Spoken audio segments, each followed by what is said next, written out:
there just were no rules. We didn't coordinate with the Army. We didn't coordinate with anybody. We didn't care. We were literally the guys training the law enforcement, and now the law enforcement guys are pointing guns at us. To, especially as an Air Force guy, be more than willing to listen and actually learn.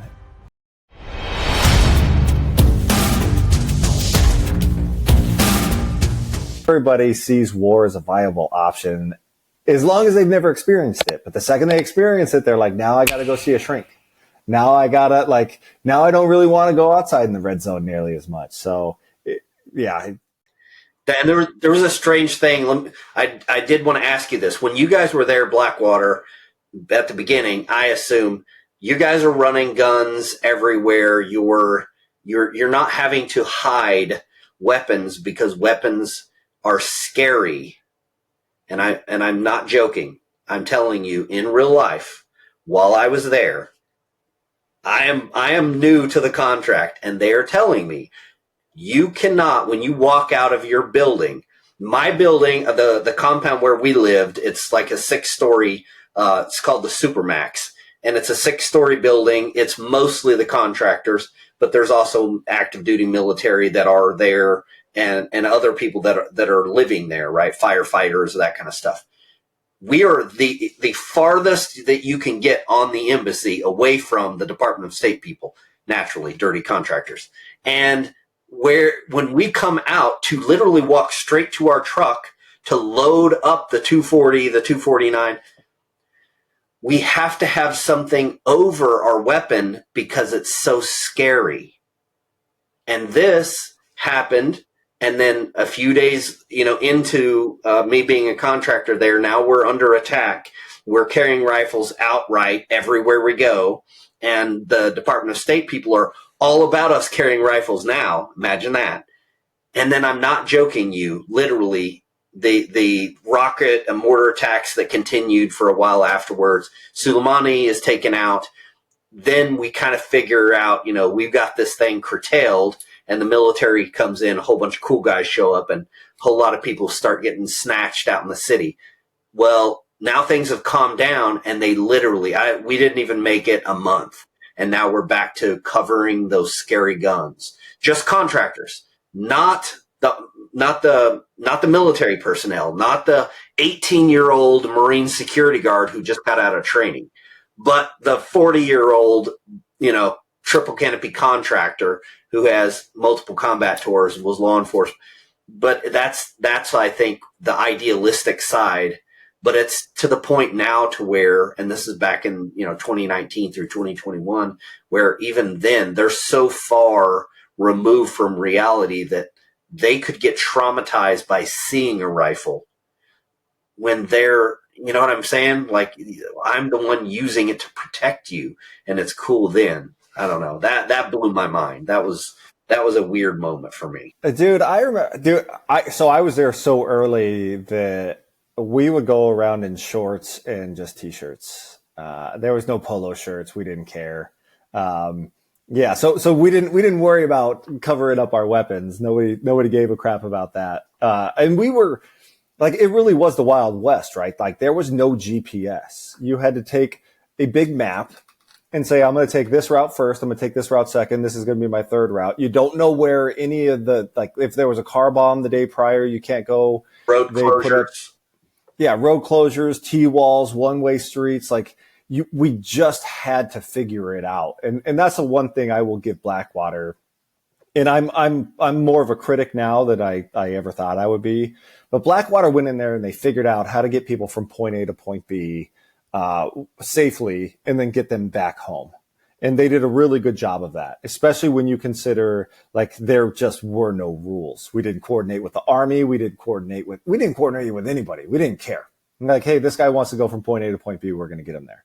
Now, where I have a critique of it is when you're putting civilians in combat roles, who is regulating them? And you alluded to this earlier. Well, like, you just fire that person, right? Or you try to keep them on there. And that's really what it was.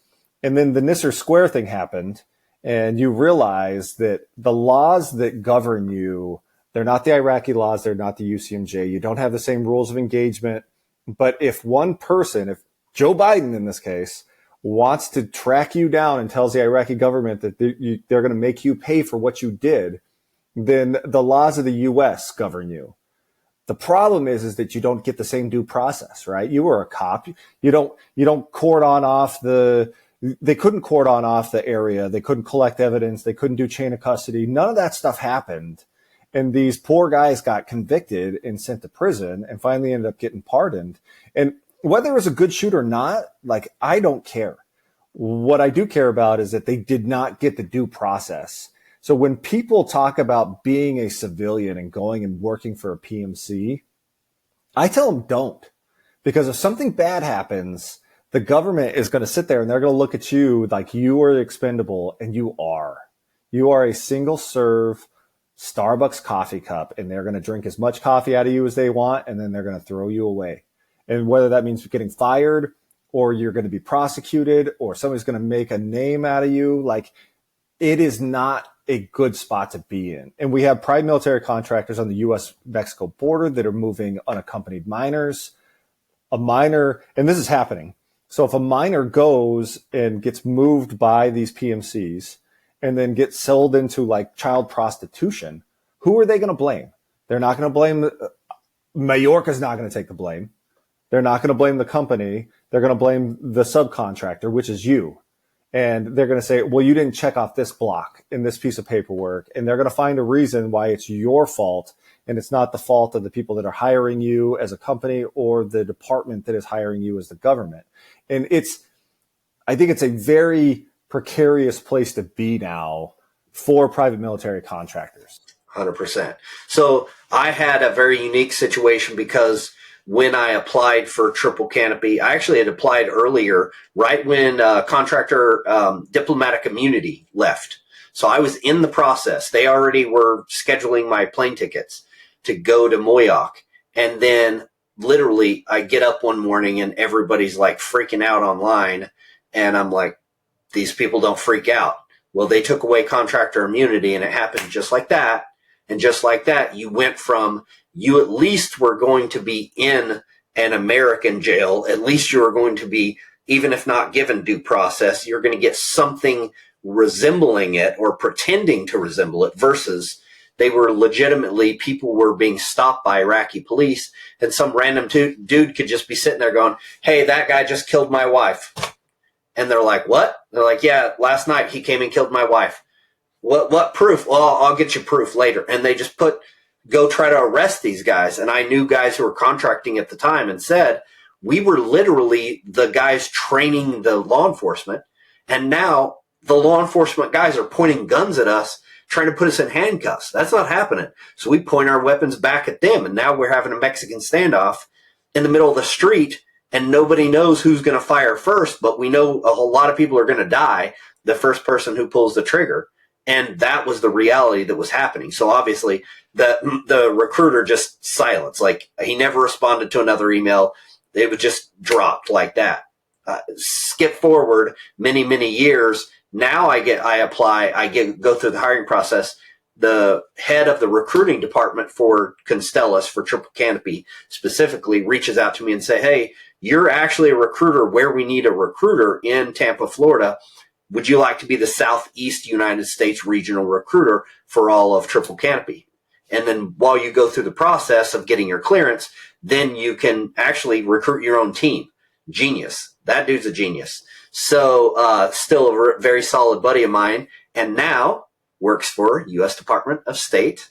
And he is actually over there winning hearts and minds, but a legitimate guy, right? And I noticed that there were actually quite a few of former Blackwater guys who have now gone over to Department of State, even in their older years, to help kind of wage that tide. But the interesting thing I found was that I went to Department of State and sat there with them, and we actually asked them, we have a contract requirement that they have to have 365 days in combat, correct? And he says, yes. And we go, okay, cool. We've got a guy who has 364. What do we say to that guy?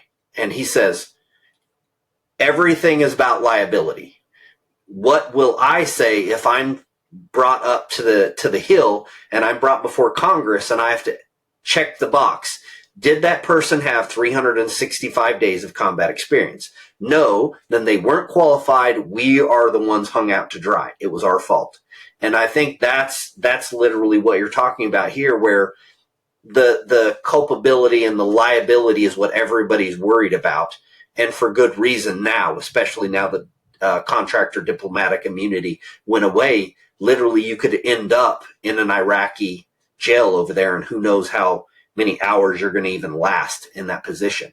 And to your point about the Nicer Square shooting, we went through there several times while I was working, and we all talked about that. Like, it's insane to think that as a police officer, you know what chain of custody is. I've worked murders, I've worked multiple fatality wrecks, I've worked all kinds of things. And the one thing that you know is in America, you're going to get honest. Somebody's going to be standing there who was a witness, and they're going to tell you the truth.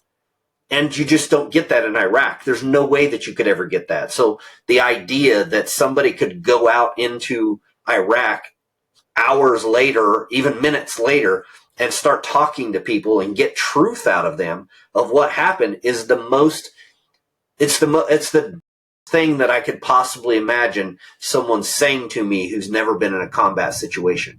Oh yeah, you could just ask the Iraqis that are around. They'll just tell you the truth. You're like, have you met a single Iraqi in your entire life? Like, that's not how this works. And even if he did want to tell you the truth, his family's going to be massacred in front of him, and he will be following them if he doesn't try to hang out the Americans, because that's what they're supposed to do. So yeah, look, Bill Cosby got out of jail because he didn't get due process, and the Blackwater guys didn't. Like that's what kind of drives me up the wall. I just don't think. I think what's happening right now, and I can tell you exactly where they are. We have private military contractors in Syria. We have them in Ukraine. These guys are all trainers, right? We have them in Haiti. We have them at the U.S.-Mexico border, Syria, Iraq, you name it. They're anywhere where we have an intelligence apparatus. They're in Gaza. They're in Israel. We have private military contractors. My concern is that it's become so easy for U.S. politicians to send private military contractors over instead of putting boots on the ground for two reasons. One is that if a soldier dies, it's going to make the news for the next 2 to 3 weeks. If a contractor dies, it doesn't. And the second one is that you don't have to put your name behind it because you didn't put boots on the ground. You don't have to say, this is my policy. I put soldiers and sailors and Marines and Air Force people, the Air Force people in the air conditioning. Let's be honest here. But you don't have to put your name behind it. And we're slowly creeping closer to the front lines in the Ukraine. And all you have to do is go on X and you can start hearing these British people and these American people, and they're in active combat. And some of them might be volunteers, but I guarantee some of those PMCs are saying, hey, you know what? I'll go out on your first combat patrol with you since I trained you guys up. When those contractors die, is that going to change our war policy? Is it going to change our foreign policy? And you can say no, but it already did, right? The contractors got hanged in Fallujah. We sent the Marines in, and then we sent the Marines in again in October. Marines ended up dying because of that incident.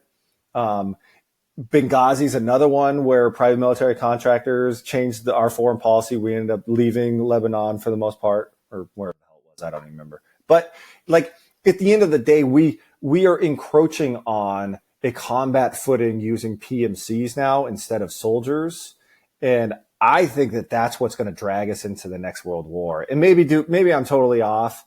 I just know that every story that I heard where like PMCs were supporting the CIA, the NSA, the DIA, they would go in and try to take down a bad guy. And then the Blackwater guy, supposedly, this is all hearsay, would say, hey, you guys are going to get us killed.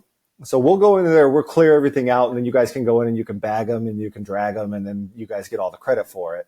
So it's going to happen if it's not already happening.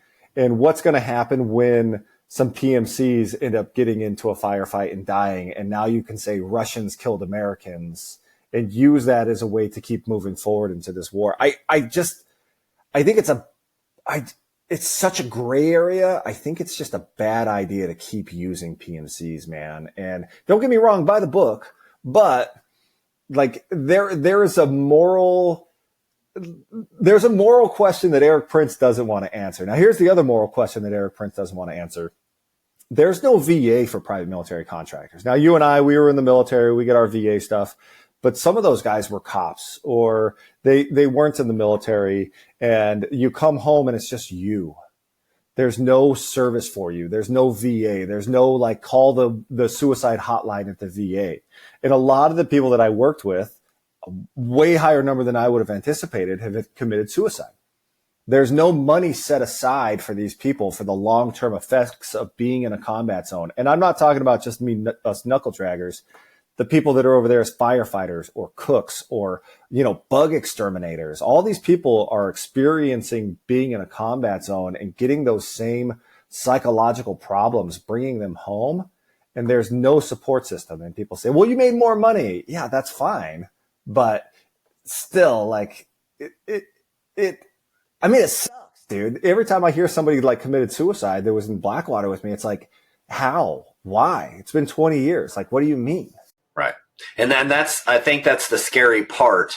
I'm down here in Tampa. It's kind of the epicenter for a lot of the groups who are fighting the veteran suicide. There's so many organizations that have a foothold down here. Obviously, we've got MacDill Air Force Base and SOCOM and all of that down here.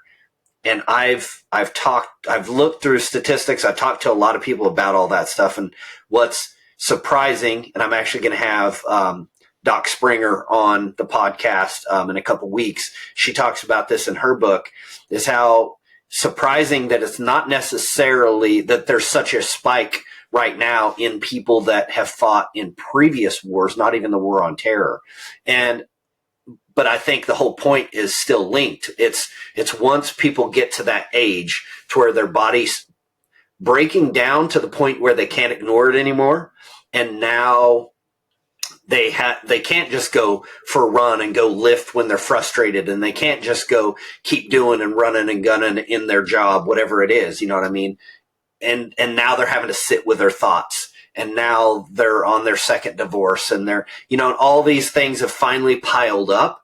And to your point, I would imagine, again, I'm just kind of going with this conversation of what you're talking about. I mean, I would imagine that's the person who I would be in most fearful of, that person being at risk for committing suicide, because they don't have the VA. They don't have any support.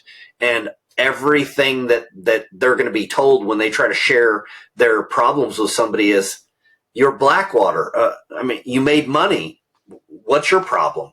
And I think that's a big part of the problem, is that with people in your position, it's easy to write off a PMC as those guys are millionaires. Well, again, like I alluded to earlier, most guys end up getting divorced. They end up losing half of their money already. They end up getting into a situation where they have to live over there and make that money. I don't say a lot of them, but I mean, there's definitely quite a few that I've met, and this is now, that are still living that way, paycheck to paycheck, making, 10 grand a month. And you want to help them, but they have to help themselves. And once they get to that age to where, everything's starting to finally break down, I would see that as being just a huge at-risk population that I definitely think we should take a look at. And well, Seth, I don't want you to worry about them too much, because there's a Facebook group. Oh, okay. Yeah, you're good then. So, yeah, like as long as you could go on there and complain as a former Blackwater guy, you're going to be fine. Yeah. Okay. Well, as long as you guys got Facebook in your corner, I think you're good. Real quick, speaking of the clearances, you mentioned like several people didn't get clearances. I have to mention, for anybody who does want to be a PMC, the two big hurdles you're going to have is personal debt, that you're terrible with dealing with money, and your ex-wife. I went through one of the best dudes in our whole training class. dude, I hate that he wasn't on my team. Like that I never got to work with this guy because his ex-wife was like, oh, he's wanting to make 10 grand a month now that we're divorced and I can't get any of that. Yeah, he was a terrible father and husband. And actually, he of course now magically used to, hit me or all these other allegations that they can just bring up. And because you're a PMC, the State Department's like, okay. And you're just like, wait, what? Well, but that's not true. And they're like, well, you got to prove that. And meanwhile, they're just going to move on. And that was, to me, mind blowing. I'm like, there's no recourse. Like if your ex-wife hates you, how many people's ex-wife hates them, especially right after the divorce? And these are the guys who are wanting to get into contracting so they can go make money because they don't have any money. And also they want to take care of their kids. And now their money is being stretched. And it was just this super tragic situation where, yeah, man, you gotta pay attention to those two things because those are the big ones that I saw keep people from ever getting overseas and be boots on ground. Yeah, I tell people, if you were going to work for Blackwater in 2004, you probably didn't make the best life decisions before that. So to your point, a lot of people couldn't get their clearances, mostly for financial, whether it's your taxes or you got a bunch of credit card debt, you defaulted. That was always a big one. And then the second one is you actually have to know where you lived. Like you can't just sit there and say, oh, I lived in Phoenix on my buddy's couch from, 2007 to 2017. Like you actually have to know where you lived. And a lot of these guys were just like, yeah, I spent like 3 years buying in the Philippines. And you're like, well, that's not going to get you a clearance. So, yeah. I loved that part of the book. The second time I laughed even harder listening to you talking about, the monologue that's going internally with you talking with the redhead and with just going through the whole clearance process where they're asking you questions. That they know that you're lying to them, or they should know that you're going to have to stretch the truth to the point where it's not the truth anymore. And you're giving them one word answers. No, I've never done drugs ever. Me, what's funny is I've never done drugs ever. I haven't tried weed my entire life. I've never tried. When I went to go be a police officer at the oral interview, the captain of the department just cussed me up one side and down the other, calling me a liar. Because again, that's what everybody says. Yeah. I was very much like, okay, well, this is weird because you're just continuing to cuss at me and tell me that I'm a liar, but I'm not. So I guess I could go smoke a joint and come back. Is that would that help? And it's like, it completely caught me off guard. But no, it's hilarious. You mentioned those things in your book. And again, that's very, very, very crude humor, but the best kind. And that's one thing that I will caution. I wouldn't caution anybody, but it's just like, man, the filthy minds and the reality of you're walking in on some dude and he's just naked. He just answers the door. Like that's how it is in real life. When you're a contractor, it's still that way. Dudes are still going to show up just wearing a towel if you're lucky, and they might pull it off while you're in the room. If you're really lucky, yeah. Really lucky, exactly. So that kind of humor is all throughout this book, and I absolutely love it. I did one thing that I wanted to point out, which I think is crucial for you just being an Air Force guy, which is you could PT and you could shoot. So for all those guys out there that are just fill in the blanks, right? You were just a Navy seaman. You were just a Air Force Security Forces. You were just an admin in the Army, and you want to go do something exciting. The main thing I took away from that, because instantly when I'm picturing myself in this situation where I'm with a dude and he's on my team and he's able to shoot and he's able to lift, he's able to run, he's able to keep up in PT. What that does tell me that it doesn't tell most people at face value is you've been working hard when no one was there to push you and no one was there to pull you necessarily. Because when you're on the SOCOM side, bro, 300 PFT in the Army is the maximum standard. You get a badge. I'm not joking. I'm sure you probably know that. You get an actual badge to sew onto your uniform so that every day when you go out to PT, everyone knows that one time you have scored the maximum number of sit-ups, run time, and push-ups. And it blows my mind, of course, because in the Ranger Regiment, that's the minimum score. If you are scoring a 299, you are a failure at life. And it's all about the extended score. But the whole point is, like, for those people who haven't done, it's not 2004 anymore. You can't go to Blackwater right now like you did back then. But you can still do really cool stuff. But here's the thing. If you don't come from a pedigree where it was demanded of you, do it on your own.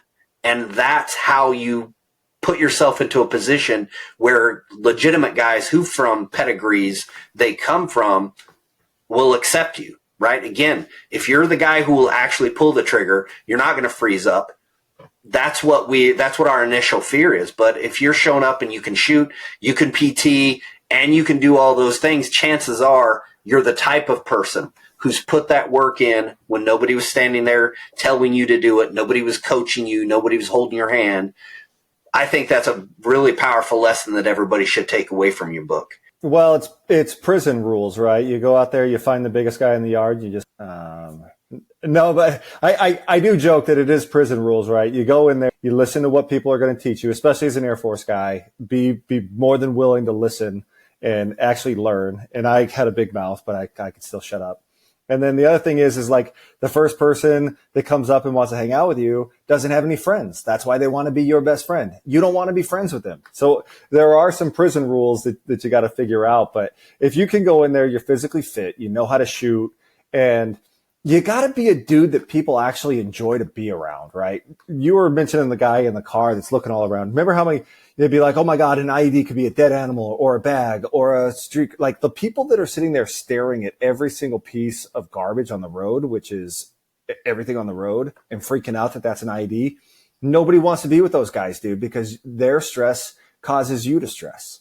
You got to go in there. You just got to be a cool dude and then prove yourself over time. I didn't get on the QRF because I was a Navy SEAL. I got on the QRF because I knew the dudes on there and they're like, Morgan's good in the pocket. Bring him in. Yeah. Dude, I absolutely loved your book. I don't want to take too much time. I know we've already ran for about close to an hour and a half now. I did want to just ask you, April 21st, 2005, when those 7 guys, see, most of us only ever heard of or famously know of the 4 SEALs. I think all 4 of them were SEALs, right? That got hit and their vehicle was burned and all of those things happened. That's the public one that most people know of. I literally heard this in your book and I had to go like look this up and refresh my memory. Just because you're waiting to hear if Tony's name is being called, for obvious reasons. Did you know any of those 7 guys like really close, or were they were dudes that were there that are your brothers? And again, we're all in the fight, but I was just curious if you knew any of them really close. I knew 2 of them pretty well. And dude, that's right. When you lose somebody that you know. So there was 2 dudes. One was on the QRF before me. I knew him fairly well. Then there was another guy that I brought into Baghdad. Just the sweetest guy on the planet, man. And when you see guys like that and you realize that it just really is luck. It could have been me on the helicopter. I could have been going to crit. Could have been anybody. It just happened to be those guys. It's exceptionally difficult because you don't have time to cope with it. And the only thing you want is vengeance. And dude, I can't tell you how bad we were on the road for like the next 2 weeks after those guys died. Nobody's taking any chances. Nobody's messing around. You drive your car up. It could be a car bomb. We don't get I'm on the trigger. Like, I'm not going to try to kill you, but I'm going to ruin your engine block and you're not going to be able to drive around. And I don't care if you're pissed or not. So, It, I mean, I wish I could say it even better than this. And every once in a while now, like I still sit there and I'm like, well, what would that guy have been doing? Or what would that guy have been doing? Like these were young kids, man. And it just like way too young. And I think though that speaks to what you were talking about earlier, right? Like, these guys they're your buddies, you know of them, the situation, right, where you're saying like right now, that's what it was specifically was, right now you could be hung out to dry based on the president, based on whoever it is that's in power that wants to hang you out to dry for their cause for that day. Check that box, whatever it is. And that's the reality is when your buddies die, like that next 2 weeks you mentioned, I'm sure for some dudes it was that next 2 weeks. I'm sure for some dudes that never left. And I'm sure that people took chances. People were more aggressive than they were previously and were, like you say, needed to be necessarily. And that could end up putting you in a bad situation, right? Where you lose a buddy, now you go out wanting vengeance. And that vengeance, I think, specifically as a contractor, because what I learned during the embassy attacks, again, I learned a whole lot very quickly. We are law enforcement. You look at our rules, it's law enforcement. You're not shooting, we're not able to shoot rounds off to scare you. That's all gone. When you pull that trigger, that bullet has your name on it.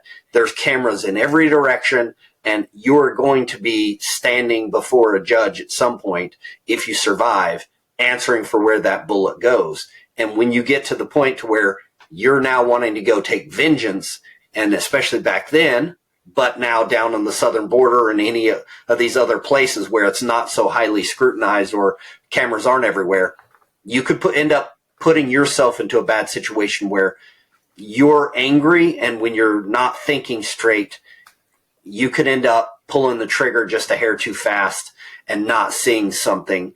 And I haven't really shared this story with anybody, but when I was a police officer, I pulled my gun out of the holster. I leveled it off. I took the slack out of the trigger as I'm yelling, put it down, put it down. Right before I'm about to crack the shot, everything is gone. There's a huge crowd of kids that are all in a McDonald's parking lot on a Friday night, but there was a fight that broke out and I just happened to be there. Now I'm standing here as people are screaming and running. I see a guy holding a gun to another kid's head, and I pull out my gun and I'm about to shoot that dude, and I'm yelling at him. It's in the dark. A split second happens. I don't know how people that haven't been in this situation won't necessarily understand how this could be possible. There was a glint. Don't know where it came from. There was no extra lights that I know of that hit the badge on his pants. He was in plain clothes. He was one of my fellow officers. I didn't know that another kid just beat a guy's face in with a baseball bat, and he's got a gun to the head of the guy who just dropped the bat. I didn't see any of that. All I see is there's blood, there's a dude, and there's a guy with a gun to the back of the kid's head.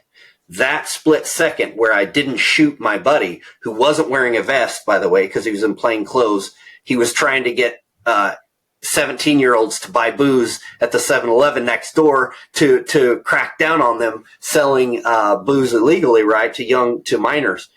And literally he runs across the street when I call out that I'm here and that it looks like there's a fight or some kind of a disturbance. And so it's that second where if I had vengeance in my mind, and all these are Iraqis, and I see somebody with a gun to somebody's head and I just pull out and pull that trigger, I'm in a completely different life situation than I am today. And it's all because, again, the miracle glint.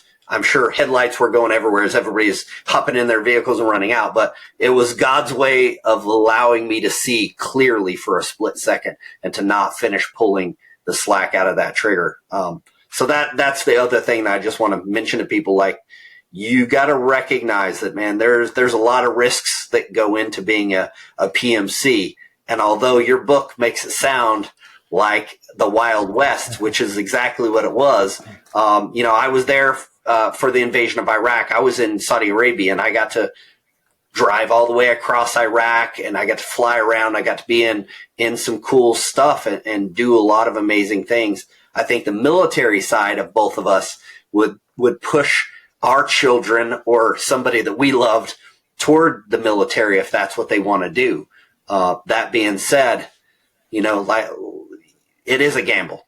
Every day is a gamble when you're a PMC. Every day is a gamble when you're a veteran. But there is support if you're a veteran. There is, I wouldn't say retirement, but I mean, there's disability. There's all these things that go along with being a soldier, whereas you're a used Starbucks cup, in your words, if it's the wrong day.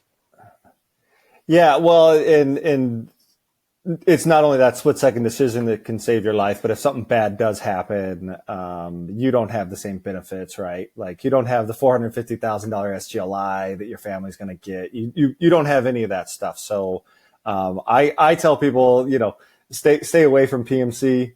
Not trying to end on a bummer note by any stretch of the imagination, because I absolutely loved my time working for Blackwater. But with age comes a little bit of wisdom. And nobody wants to be judged based off of a split-second decision, especially by a bunch of people that have never had to make it. So if you can stay out of that environment, it's probably not a bad idea. And since you brought it up, the Defense Base Act, if you are a private military contractor, and I got Seth hooked up with this finally, reach out to me. Reach out to me on Instagram, on X, on TikTok. You can see me over there shaking. There is a Defense Base Act for former private military contractors where there is compensation that you can get based on injuries that you got. And I don't care if you were a bug killer. You don't have to be a gunslinger. You could be a bug killer, a fireman, whatever it is. They take all types. So happy to kind of get you connected into the right circles. It's all word of mouth right now. Seth can probably hook you up too, but absolutely. I'll include that with the podcast in the show notes, your information, the way to reach out to you. And yeah, your book, obviously phenomenal. I listened to it on Audible. That's how I was able to get through it. Literally, I listened to the whole book last night and today before our podcast again for a second time. It's a phenomenal read. The guy that you have reading the book, I forget his name. Jay Moore, the comedian. Yes. He is frigging hilarious. His delivery, although to crit and how he pronounced to crit and Romedy. Tikrit and Romedy. Yeah. Those threw me for a split second. I literally had to pause and go, why can I not think of what that is? What are we talking about right now? And then I looked it up. But yeah, no, phenomenal auto book, phenomenal audio book. Definitely check it out there. And then obviously a hardcover. Do you do book signings, and is that an option? Is that something you do yet? I mean, if you reach out to me, I can make something happen. I'm going to need one. I'm going to need one. Yeah, for sure. For me. So awesome. All right. Well, it's sold everywhere books are sold. Thanks for coming on again. You're definitely going to continue to be in my circle of buddies now. And I've got to learn more about Lieutenant Colonel Winnie the Pooh. There's so many questions I still have to ask you offline, and there will be more questions that they will have after they read this book. Hopefully, I can get you back on a second time later on. Absolutely, always happy to help, man. Awesome, brother. All right.